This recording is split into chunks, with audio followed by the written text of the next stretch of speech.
beautiful souls, Avalon here, and very recently I just did a video on 12 decks that were perfect for the beginner, the absolute beginner wanting to learn tarot. So I wanted to follow that video on with a list of 11 decks. I've got 11 decks here today that I believe are just absolutely beautiful for those who want to transition from beginner deck to intermediate deck.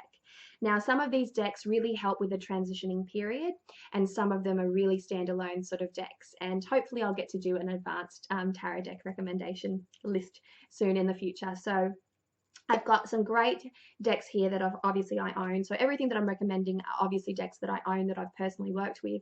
And there are many, many others, of course, just like there are many, many other great beginner decks. But this is all based on my personal opinion, of course, and the decks that I own, part of my collection. So I'm just going to hook in and do this really quickly because I've got a lot, and I've tried to do this video already and it was really, really long, and I'm like, no, it can't be that long.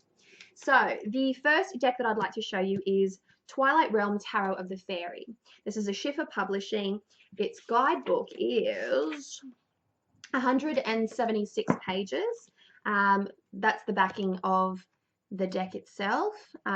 Bigger card sizes, about the same as the Druid Craft. Really different imagery. This is not one of my favorite decks, let me just say that. But it is very different, and it's very Fae heavy.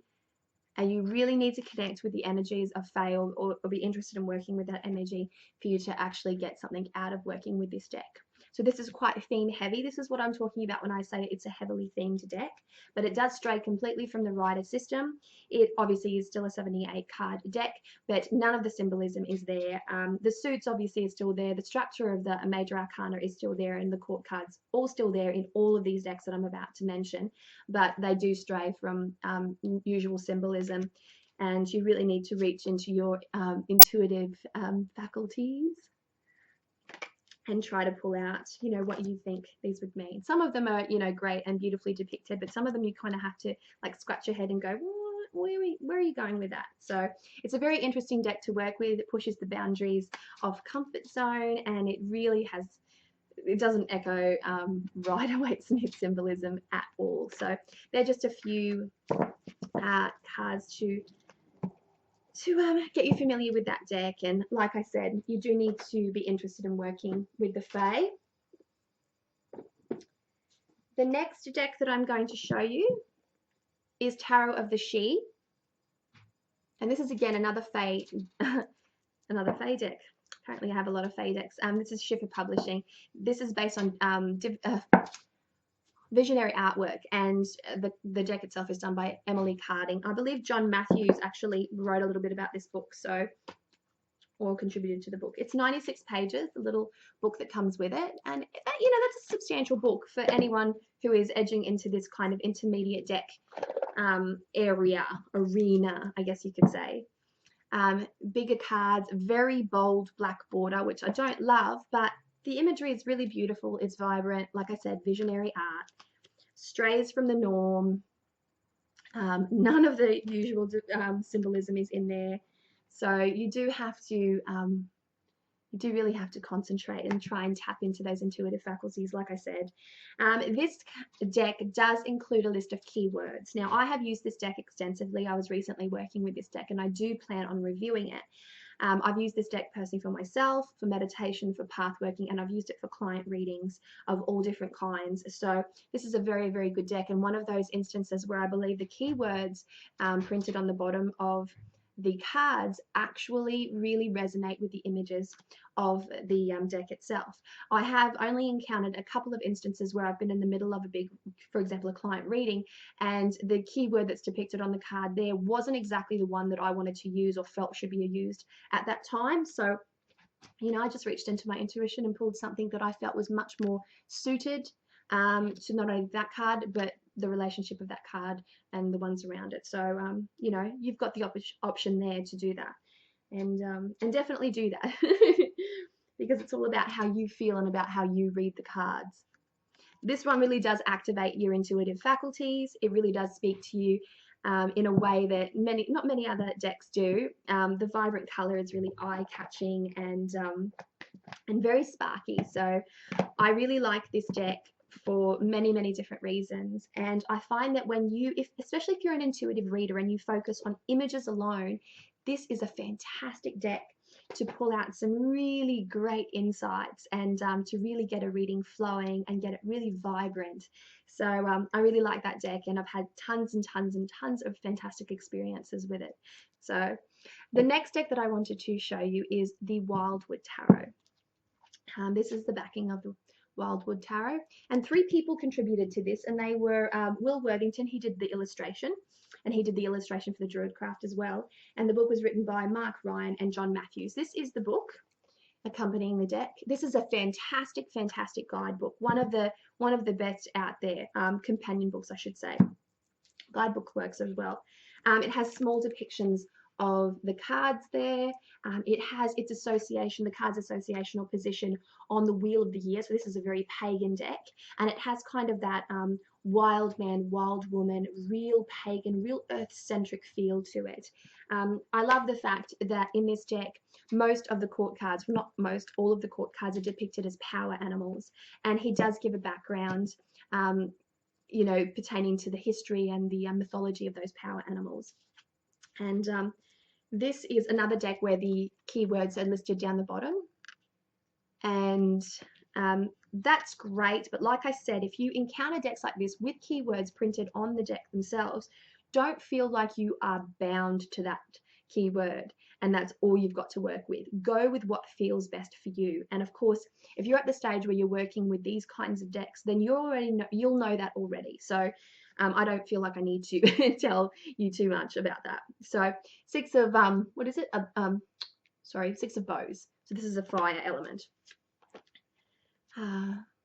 Vessels, great for path working and meditation. The Death card, 13, the Journey. I think that is a beautiful card. Queen of Vessels, the Salmon, and I love this obviously because salmon is my power animal, recently discovered, and the depiction of the salmon in his book is beautiful, and I think it's fantastic. The backs of the cards are complete reversals, annoyingly so because he's printed his copyright or his trademark on both sides on the outside there, and I don't like that. That annoys me a lot. But I'm actually working with this deck at this particular point in time, so it's going to sit right on my reading table. The next deck that I wanted to show you, and I'm going to try and fly through this as much as I can because I don't want this to be too long, but is the Tarot of the Hidden Realm by Barbara Moore and Julia Jeffries. This is the backing, and this is the card. I think this is one of my most beautiful decks, hands down. I think the artwork in this is so evocative. It's very facey, and it brings the character out of the card to a more personal point of engagement. It's borderless, which I love. And the personality, the artist did such an amazing job at capturing the personality and the essence of each character so that you feel like you're literally getting to know characters in a story. And those characters really come to life in the way that she's been illustrated. So borderless decks make such a huge difference because the image really does pop. And in a deck like this, where it is all facey, it is all personality, it's so important to have an image that reaches out and really engages with you. And you can see into the eyes of some of these characters and really get to know them. The Blasted Oak, this is the equivalent of the Tower card in the Smith system. Very stallion. I just think these so beautiful. And this is a Fae deck, of course. 9 of Swords. There's just so much thought and so much inspiration went into this deck, and I love it. This deck is fantastic for path working. It is fantastic for meditation, and it is even very, very good for shadow work as well, because it does have those darker images, those darker archetypes that can lead you through a journey, and I think that that's really important for a tarot deck. So this definitely does stray from the Rider-Waite-Smith system. It does not depict any of the traditional symbolism, and it really gets your intuition flowing in a way that it should, and it exercises your intuitive faculties, your sphere of consciousness. It puts things in there and really, really reaches in and tugs at those places that don't often get used if you're using very, very boring decks. So I happen to love this deck a lot. a lot, a lot. And I do plan on using it very closely. I haven't done my devotional working with it. And when I do my devotional working, it means I strictly work with that deck for a period of time. And I haven't done that with this deck yet, but I have owned it since it was released. And I think it's beautiful. The next deck that I'm going to show you is known and loved by many, and you'll know the backing. The Briar Rose, and this is Tarot of Vampires by Ian Daniels. And you've heard me talk about this deck before. You've probably heard heaps of people talking about this deck. The Death card in this deck is one of my absolute favorites. I love it. This is a very darker themed deck, very non-traditional. The Lovers, beautiful, beautiful. And the essence of this card is the essence of this deck is absolutely amazing. There is so much going on here and so much underlying emotion in this deck that it is impossible to not become truly captured and engaged. Ian Daniels did both the deck, the artistry of course, and the book. And the book Phantasmagoria, is just mind-blowingly amazing. This is hands down, in my very humble opinion, the best tarot companion book on the market, and I would go as far as to say it could be very easily a standalone tarot resource. It is amazing. It has astrology, Kabbalah, it has history and alchemy of the cards and shadow aspects of the cards and how you can really connect with them, and exercises to really engage your senses as you're reading. So this is a really brilliant resource. And the one thing that I just think is sad is that he didn't put representations, pictorial representations, but that's okay. I can overlook that. That would have made a really great addition to it. But beautiful, brilliant deck, great for shadow working, fantastic for shadow working. If you're a pagan and you like to work with certain decks in accordance to the wheel of the year, this would be a great deck to use around this, the time of Samhain and Mabon and the winter months, where you go into yourself and you get very introspective. So Terra of the Vampires by Ian Daniels is definitely one of my intermediate recommendations because it is freaking amazing. It's freaking amazing. The next, and I'll keep with the theme of my darker decks, is one of the cheekier decks that I have. And again, a beloved deck by many. And that is the Deviant Moon by Patrick Valenza. And this is the borderless edition, because let's face it, if you have the opportunity to buy a deck that is borderless, why wouldn't you? It's the dream. These decks are long and narrow, and so awesome. Heavily themed, obviously, moon is the theme that is underlying. Deviant Moon is the theme. So it has that darker aspect, but it has that, it's like black comedy, like dark comedy. And because it's kind of morbidly funny but legitimately funny if you have that kind of sense of humor. And I love that abstract cheekiness about it, and some of the characters and the personalities and the essence and the energy of this deck is just so fun to work with. And it's totally different to any other deck out there, which I really like. And I think it's important to have certain decks like this in your collection if you're, of course, collecting decks, because I like variety in my tarot collection. So I've got many different types of decks, many different themes, many different artworks, and I think that that's important because it doesn't pigeonhole your reading style. I think you should be able to get to a point where you can read with absolutely any deck and really rely on your intuition and your understanding of tarot and the tarot system, and really engage with any deck whatsoever, even if you don't like it. It is possible to give a good reading with a deck that you don't like anyway, but like you can give an incredible reading with a deck that you do like. So I'm getting off topic there. I digress. The next deck is, of course, one of the most popular, one of the most talked about decks on the market at this very point in time. It was released this year, and it is the Chrysalis Tarot by Tony Brooks, artistry by Holly Sierra. The Chrysalis Tarot is an incredibly pagan tarot deck, incredibly pagan. And I really love the artwork. It's whimsical, but it has depth to it. It's not straightforward. You do have to think about it, and it definitely is one of those books, one of those decks that should have a book with it. Thankfully, Tony Brooks has heard our pleas, and he is soon to be releasing a book. I think it's in 2015. But he does have a fantastic blog that you can go and visit, and Hern the Hunter, and really connect with. The Green Man as the Emperor. It has a real, it incorporates so many different ideologies, so many different pantheons into this deck, and I just think it's amazing. This is one of the most beautiful depictions of the Empress that I have ever seen. This is my favorite Empress card to date, and it is Gaia. And I think nothing says Empress like Gaia does, like the essence and the energy of Gaia, and the idea of Gaia. Fertility, abundance, creation, nurturing, and then of course in her negative aspects, volcanic, eruptive emotions, and I just think it's amazing, amazing, amazing. So Mut for justice. So you've got a little bit of Egyptian pantheon in there. The sorceress is the high priestess. Just beautiful. Merlin as the hero to the fool. The divine child, the Hierophant as a child, which I'm not sure how I feel about that, but yeah, I think it's different.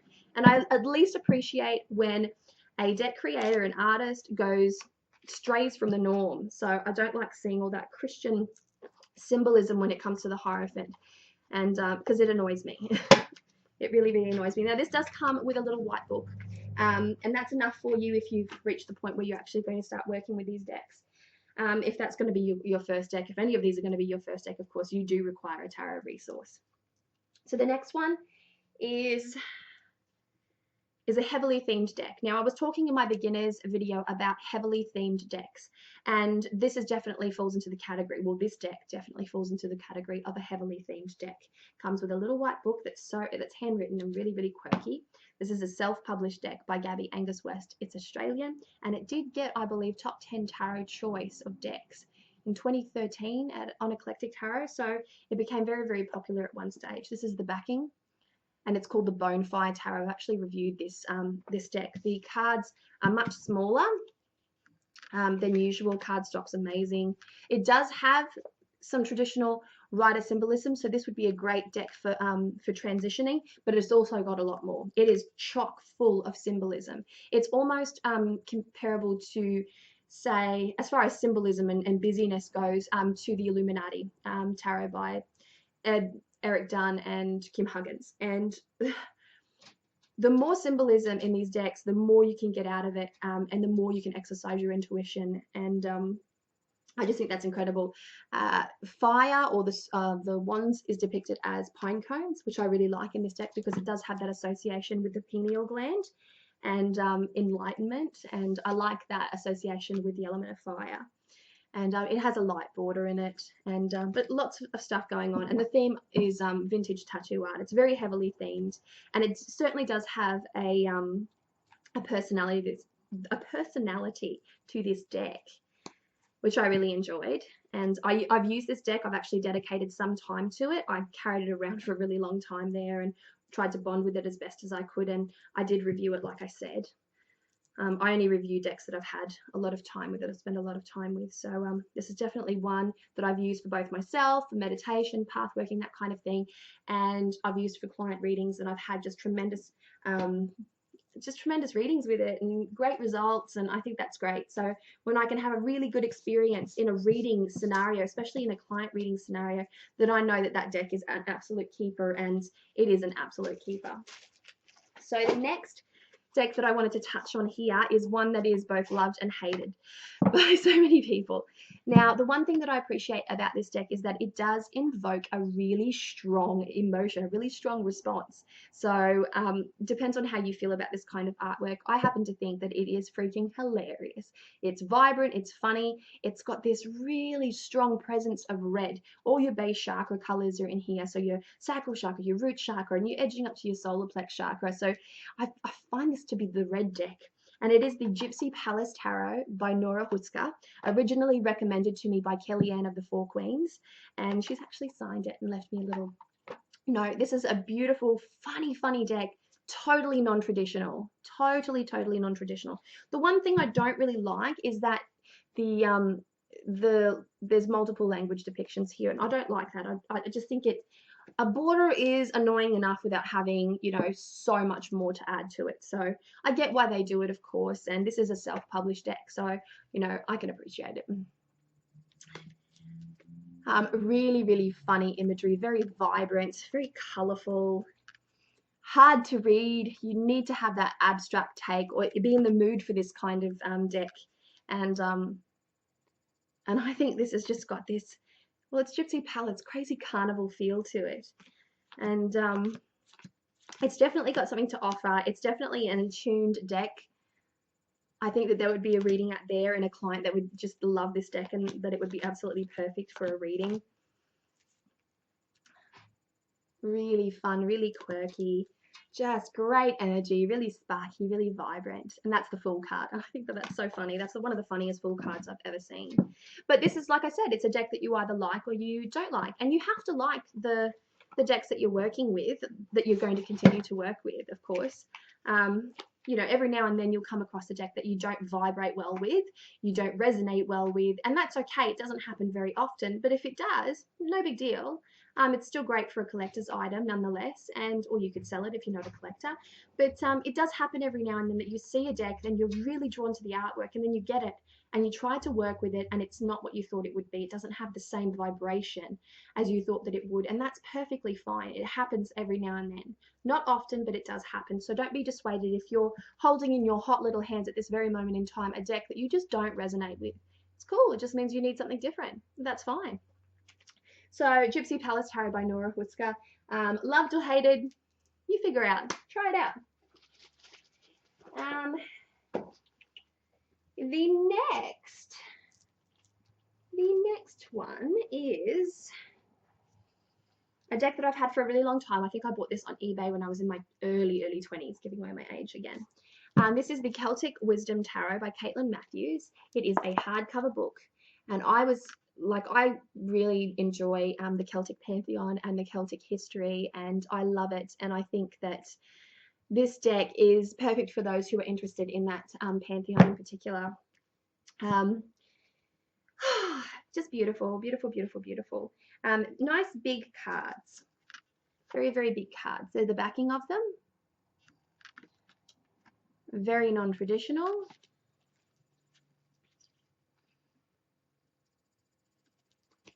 Just beautiful.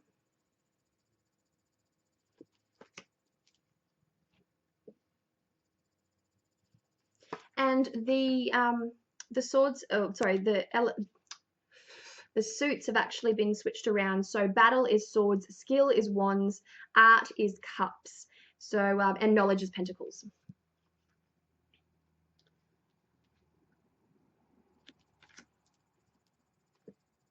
So big, nice, big, bold cards, lots of stuff going on in the background, very vibrant, very chock full of symbolism, great for meditation, great for path working, not as great for manifestation, because I find the artwork to be a little bit more abstract than is necessary.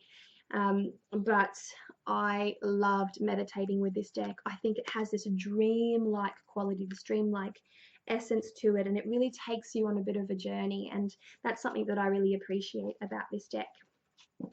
Great guidebook to go with it. Like I said, hardcover, all has a little bit of the Ogham in there. It is all color depiction, glossy pages, so it's a beautiful guidebook to have, and it has divinatory meanings, reversed meanings, background about the symbolism that are in the cards, so you really do get to know the characters and the archetypes in this deck a lot. What was I going to say? It is 143 pages, so it's a nice, big book, and the deck is absolutely stunningly beautiful. If you are particularly intrigued by the Celtic pantheon, then I think you'll get a lot out of working with this deck. It's a very, very beautiful deck. It does stray from the norm, so you really do need to engage with a different aspect of tarot and really start to rely a lot on your feelings and your own gleaned insights. So the next deck that I'm showing, and this is the second last one, is the Tarot of Transformation. Not to be confused with the Transformational Tarot. Now, the Tarot of Transformation is a self-published deck. The authors are Willow Arlena and Jasmine Lee Corey. This is the backing of them. This deck is based on visionary artwork. It does have keywords associated to it. For example, the Earth Mother, 3, so this is the Empress. It has the Queen of Life, and I think that's beautiful. But this is a very spirit-oriented deck, so it does stray completely from the norm. It's very rich in mandalas. It's very moon spacey and high vibration, and you have to kind of be into that kind of thing, that kind of theme and that kind of energy to really resonate. But it works well as an attuned deck. I've done readings for myself. I've done meditation with this. I've tried path working. I just can't get there with this deck as far as path working goes, but I know that there are people that probably could, and that's no reflection. So really, really beautiful visionary artwork, like I said. And it is a beautiful, beautiful deck. It is. If you like this kind of imagery, which I happen to like, I saw this artwork and I thought, this is stunning. However, the most disappointing thing about this deck is the quality of cardstock. It is so flimsy, and I paid a fortune. Not a fortune. I paid about 70 Australian dollars for this. If not a little bit more, obviously, because I paid for postage. So that was a little bit disappointing, but I do think this does make a great feature in my collection. And like I said, I have used it for client readings. I've used it for personal readings. It does come with a guidebook. The guidebook is 139 pages. It doesn't have any pictorial descriptions, thumbnails, or anything of the cards, so you just need to read it as per usual. Yeah, I mean, it's a great, beautiful deck and definitely different to work with. If you're more spirit inclined and you're more intuitive, then I think you'll get a lot out of working with this deck. And I have to be in the mood to use this deck. If I'm being entirely truthful, the crappy cardstock actually does influence me a little bit in wanting to or not wanting to use this deck. So my last recommendation is the Revelations Tarot by Zach Wong. Now, this one made it in here because if you are interested in incorporating reversals, if you're transitioning from beginner decks to more intermediate decks and you're interested in looking at reversals and incorporating reversals and you're having trouble connecting with the essence of reversals, then this is a deck that could actually start pushing you towards that path because the images are reversible. So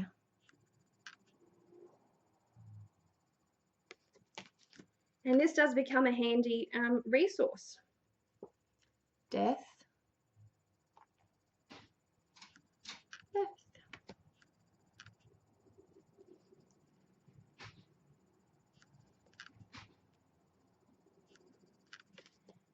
So you get what I mean?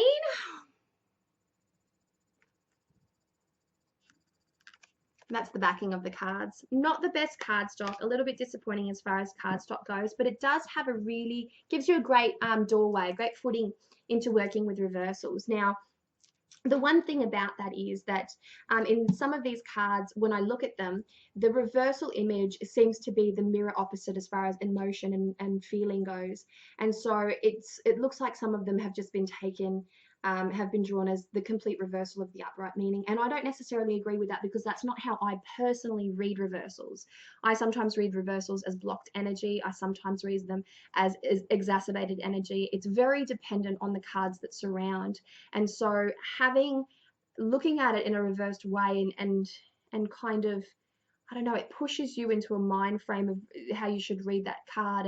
And sometimes I don't appreciate that, but I think that if you're beginning with the concept of reversals, it'll give you an understanding on how to actually look at the cards and whether or not you want to look at the cards in that particular fashion, because like I said, there's many ways that you can read a card in reverse, if you want to read reversals at all. So, like I said, great book. Really, really great book. So that is, I think, all of my recommendations for intermediate decks. And I hope you've enjoyed it, and I hope, you get something out of it. Like I said, there are so many great decks out there that can be used. However, and it's entirely up to you and your personal taste and your personal choices. I've tried to go as far out from a comfort zone for myself as I could. I like to have variety because I do work with the concept of attuned decks, and I think that when you start getting into that area of intermediate to more advanced deck and reading styles, then you'll understand what I mean when I say attuned decks. And this is probably a very important concept to me and my reading style. I think that a variety of decks is very, very beneficial to a professional or professional reader. It's not necessary to be a professional or professional reader. This is just my style. But I find that certain decks are perfect for certain questions and for certain clients. And so I like having multiple decks of different varieties, even decks that I don't personally think are the most beautiful or amazing decks, but are still intrigue me in a way. I want to get that deck and I want to incorporate it into my collection because it's different to every other deck that I've got. And that's, you know, I guess that's an aspect of collecting, but it's also an aspect of being able to tap into different energies and being able to use that concept of attuned decks throughout readings, whether you're reading for yourself or you're reading for another person. So yeah, it's just something that I personally work with, and it's an excuse for me to collect more decks. What are you going to do? So that's it. I think I've done all 13. No, all 11. It was 11 that I did. And if you have any questions, queries, or you'd like to add anything to this video, then by all means do so. I love hearing your feedback. You guys are awesome and very, very supportive of me, and I'm grateful to the bottom of my heart for you. Mwah! Much love and many blessings. Have a great day.